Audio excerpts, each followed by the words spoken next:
Kamusta mga kaunista? Maraming salamat sa pagbisita. Uy, thank you agad dahil sinimulan mong panoorin yung video na to. At sa video na to, pupunta tayo ng Ilocos. Ilocos Sur at Ilocos Norte ang pupuntahan natin dito. Pupuntahan natin yung mga kilalang lugar. Siyempre, nandyan yung windmill, yung magandang dagat. At kakain tayo ng mga pagkain na sikat sa lugar na to. Kakain tayo ng empanada, longganisa, at siyempre kung ano pang matitripan natin, makikita natin sa daan. Mahigit kumulang 9 to 10 hours yung biyahe namin papunta sa Vigan. At ilang saglit lang, ayun.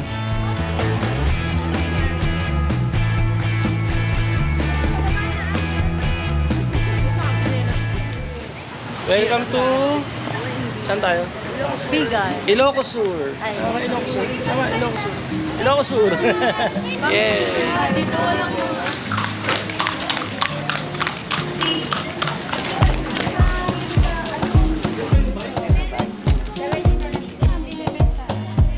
Lani 750? Ay, di bicycle.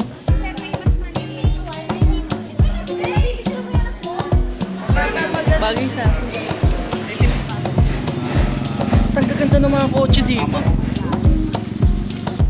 Hindi talaga ako nakatiis kaya nilapitan ko yung mga gandang kotse na to dito sa Vigan. Kanino kaya itong mga to? Ang gara, itim na itim mo. Pogi. Wow, hanep.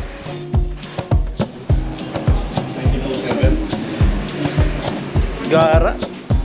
At kasama sa itinerary namin na dito kami kakain sa isang makalumang restaurant dito sa Vigan. Ang ganda ng lugar na to, puro luma yung mga gamit. Parang bumalik sa panahon ng Kastila. Kainan na! At ito ang pinakamasarap na okoy na natikman ko sa buong buhay ko. Sobrang lutong. Sarap, no? Ang lutong. Sabi suka, parang parang alak na siya. Pagkatapos kumain ay dumiretso na agad kami sa pinakasikat na safari sa norte, ang Baluarte.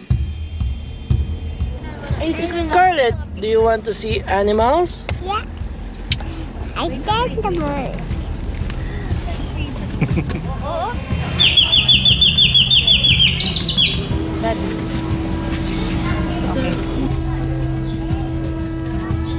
Okay kids, ito ang camel. Kambing. Goat. Pink. Pink. Unang station po dito na.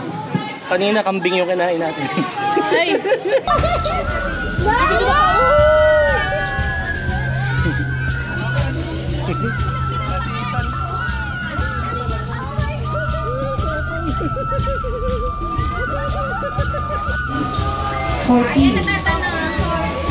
Nawili.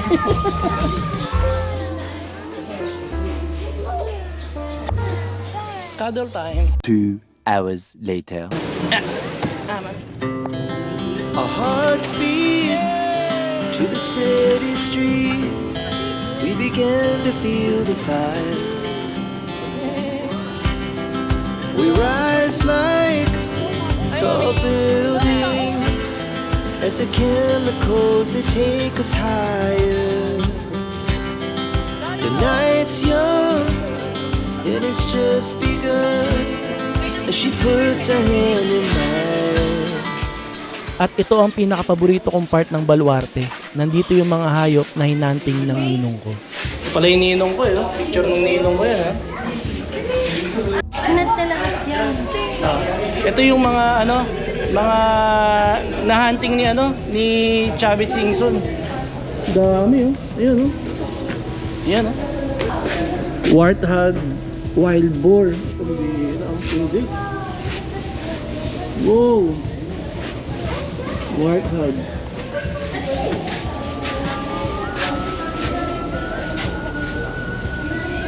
Arapamaram.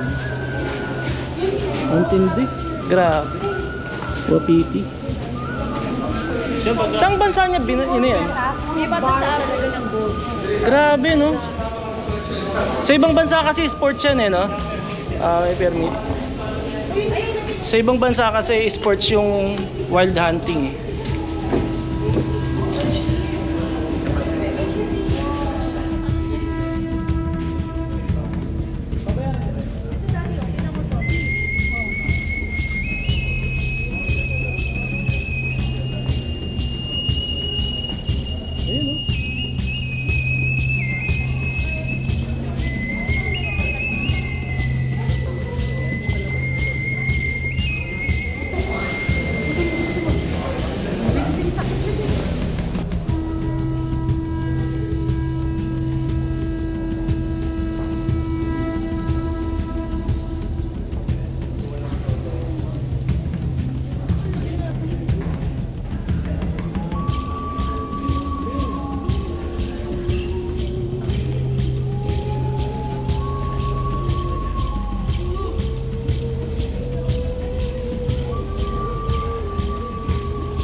A little later. Grabe yung ano. Alin? Very fun. Nalungkot ka? Ang laki. Hindi pwede sabihin nga na hindi totoo kasi may mga pictures. Oo. May resibo eh.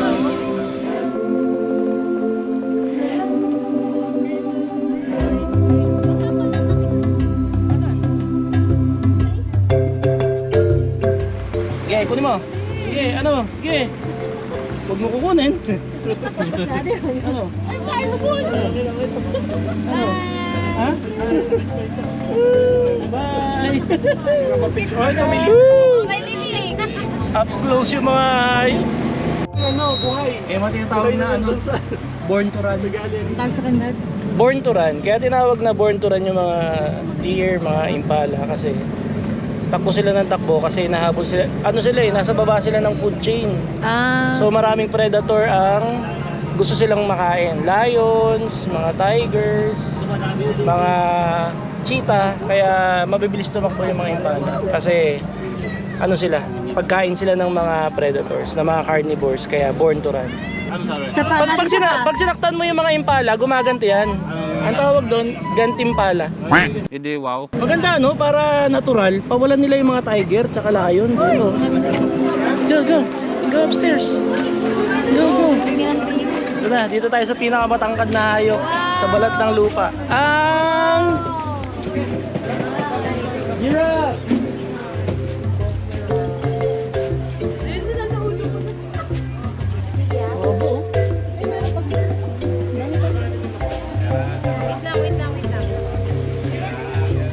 Alam mo paano mag-away ang ang mga giraffe? Nagkaano sila, naglilingkisan ng leeg. Ano pala dapat? Sila, nagkaano sila pa nagkaano ng leeg. Kaya may mga giraffe sa wild na bali yung leeg. Kaya pag nakipag-away sila, usually kapag nag-aagawan sila sa babae, territory.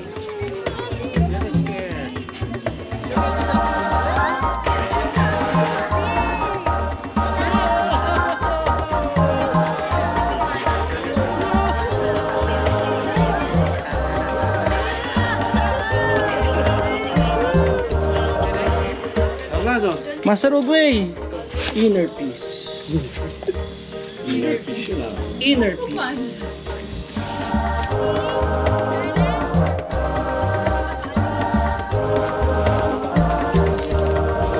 Nakita ko si Kong.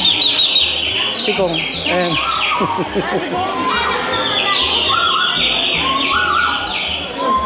Power.